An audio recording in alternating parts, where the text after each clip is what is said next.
खुलुमबाय बेलासिनि रादाबाव नोंथांमोनखौ आंनि बे मुलुगनां बड' निउस चेनेलाव गासैखौबो बरायहरनाय जाबाय। आसा खालामो नोंथांमोनहा गासै मोजाङै दं। बे समाव आं नोंथांमोननि सिगाङाव बेलासिनि मोननैसो खौरां लाना फैलायबाय। अन्नानै भिडिअखौ स्किप खालामाजासे जोबजासिम नायलांदो। दिनैनि बेलासिनि मोननैसो खौरांफोरा जाबाय। गिबि रादाबाव दं BTR सरकारनि बाख्नायथाव हाबा मावनाय। दिनै क'क्राझार जिल्लानि सिङाव थानाय पाटगावआव जानाय मोनसे हानि फाथा राननाय हाबाफारियाव सानसेयैनो 3144 नखरनो हानि फाथा राननानै होनाय जाबाय होनना BTRनि गाहाय मावफुं सोद्रोमा मानाव गेदेर प्रमद बर' बिथाङा खौरांगिरिफोरनि सिगाङाव फोरमायदों।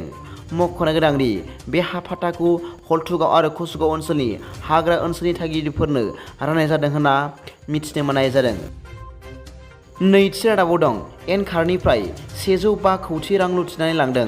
खौरां मोननाय बादिब्ला सेवाली देवी मुंनि सासे अफिसारा बिजामादैजों लोगो जानानै 105 कौटि रां लुथिनानै खारखोमा लांदों होनना मिथिनो मोननाय जादों।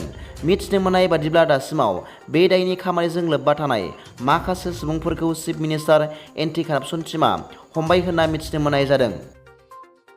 थामथि रादाबाव दं क'क्राझार गभर्नमेन्ट कलेज स्टुडेन्ट इउनियनाव राजखान्थि बारहावा बारनायनि सायाव BSUनि गाहाय दैदेनगिरिया खेंफोरथि होदों। खौरां मोननाय बादिब्ला मैया क'क्राझार सरकारि फरायसालिमा फरायसा आफादनि बिसायख'थिया जोबनानै थांबाय। बे बिसायख'थियाव बड'लेण्ड स्टुडेन्टस इउनियनजों मदद होजानाय बिजाथिफोरा सा 7 देरहानो हादों होनना BSUनि दैदेनगिरि बिथाङा बुंथिदों।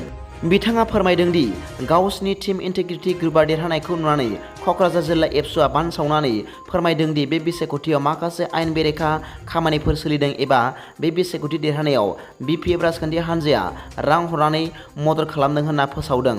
नाथाय बे बाथ्राफोरा गासिबो नंखाय आरो क'क्राझार गभर्नमेन्ट कलेज स्टुडेन्ट इउनियननि बिसायख'थिया नेम बायदियैनो मोजाङै खुंफुंजादों होनना BSUनि दैदेनगिरि बिथाङा खौरांगिरिफोरनि सिगाङाव फोरमायदों। ब्रैथि रादाबाव दं मिज'राम पुलिसनि गोख्रों सिग्रोमनायाव मिज'रामाव गोबां हाथियारफोर हमनो मोन्दों। खौरां मोननाय बादिब्ला मैया बुधबारखालि मिज'राम पुलिस CIB स्पेशेल ब्रान्चआ गंसे बलेर' गारि हमनो मोन्दों आरो बे बलेर' गारिनिफ्राय गोबां अनजिमानि हाथियार हमनो मोन्दों। बे हाथियारफोरा जाबाय 2.22 केलिब्रि राइफल गंनै आरो गंनै मेगजिन मोनफादों आरो 20 राउन्डनि .22 आम्म मोननो हादों होनना मिथिनो मोननाय जादों। दिनैनि बेलासिनि मोननैसो खौरांफोरा दा बेखिनिल'मोन। भिडिअखौ मोजां मोनदोंब्ला आंनि बे मुलुगनां बड' निउस चेनेलखौ अन्नानै साबस्क्राइब खालाम आरो बेल आइकनावबो थुनानै ला, जाहाथे आं गोदान निउस आपडेट लानानै फैब्ला नोंथांनियाव सिगांग्रो नटिफिकेसन सौहैयो। गाबोननि फुंबिलिनि रादाबाव नोंथांमोनखौ आंनि बे चेनेलाव गासैखौबो बरायहरनाय जाबाय। गोजोन्थों। एसेनोसै। जै बर' हारिनि जै।